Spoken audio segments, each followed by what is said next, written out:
Welcome to millets kitchen. మామిడికాయ పులిహోర చూడండి ఎంత మంచిగా వచ్చిందో. పుల్ల పుల్లగా నోరూరించే మామిడికాయ పులిహోర. ఇది మనం బాక్స్లకైనా మంచిగా ఉంటుందండి, చాలా బాగుంటుంది. ఇది హెల్త్కి కూడా మంచిది. పుల్లగా ఇప్పుడు సీజన్ కదా అండి, మామిడికాయ స్పెషల్ కదా, ఇప్పుడే దొరుకుతాయి కాబట్టి మీరు చేసుకోండి. మంచి టేస్ట్ ఉంటుంది. ఇది పుల్ల పుల్లగా చాలా బాగుంటుంది. షేర్ చేయండి, లైక్ చేయండి. మామిడికాయ పులిహోర చేయాలనుకుంటున్నాను ఈరోజు. దానికి కావాల్సిన పదార్థాలు: 2 మామిడికాయలు, పచ్చిమిర్చి, ఎండుమిర్చి, వెల్లిపాయ, ఒక వెల్లిగడ్డ దంచినది, కొన్ని పల్లీలు, అంటే ఎవరి టేస్ట్కు సరిపడ వాళ్ళు, నేను అందాజకు చెప్తున్నా మీకు. పోపుకేవి శనగపప్పు, మినపప్పు, ఇది కూడా ఇష్టం ఉంటే వేసుకోవచ్చు, లేకపోతే లేదండి. మినపప్పు ఇది. ఈ 2 మామిడికాయలు తురిమి పెట్టుకోవాలండి. ఒక 2 గ్లాసుల రైస్కి చెప్తున్నానండి నేను. పెద్ద గ్లాస్తోని 2 గ్లాసుల రైస్కి చెప్తున్నా, అంతేనండి.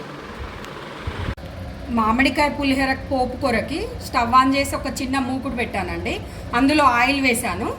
ఆయిల్ మీకు సరిపడా వేసుకోండి. నేను అందులో వేడైన తర్వాత ఆవాలు వేస్తున్నానండి, ఒక 1/2 చెంచా.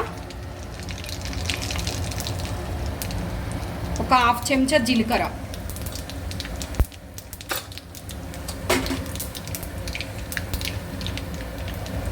అందులోనే పల్లీలండి,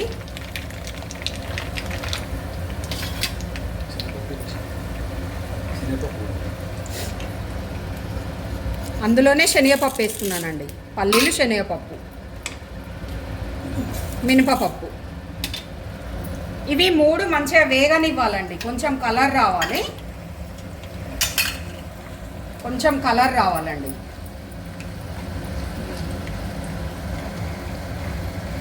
అందులోనే ఇవి వేగినాయండి. వేగిన తర్వాత పచ్చిమిర్చి వేసుకోవాలండి.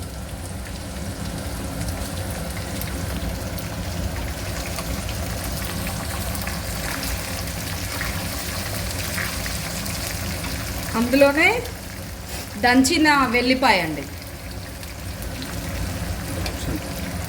ఇది ఇష్టం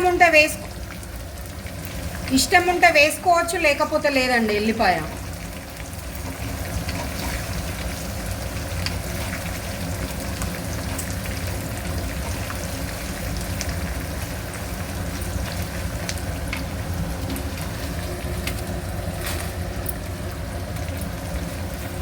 ఇప్పుడు ఎండుమిర్చి వేసానండి. ఎల్లిపాయ వేసిన తర్వాత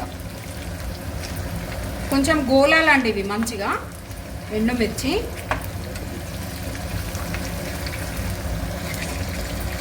మిర్చి గోలిన తర్వాత కొంచెం ఇంగువ వేసానండి. ఇంగువ మీ ఇష్టం ఉంటే వేసుకోవచ్చు, లేకపోతే లేదండి. ఇంగువ తర్వాత కళ్యామాకు వేస్తున్నానండి.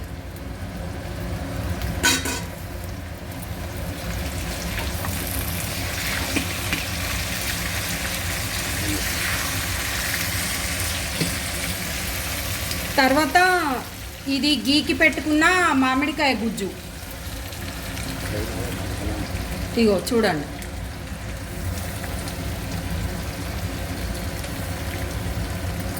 ఇందులోనే పసుపు వేసుకోవాలండి.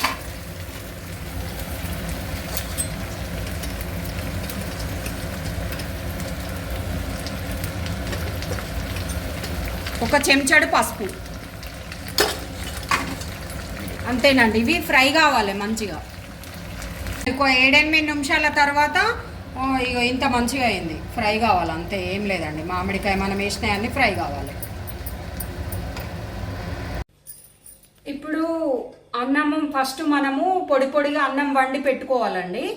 వైట్ రైస్ మంచిగా పొడి పొడి చల్లార పెట్టుకోవాలి. ఒక తట్టల, ఇందులోనైనా బౌల్లోనన్నా తట్టలన్నా చల్లార పెట్టుకోవాలి వండేసి. తర్వాత అందులోనే టేస్ట్కు తగ్గట్టు, ఎవరి టేస్ట్కు తగ్గట్టు వాళ్ళు సాల్ట్ వేసుకోండి.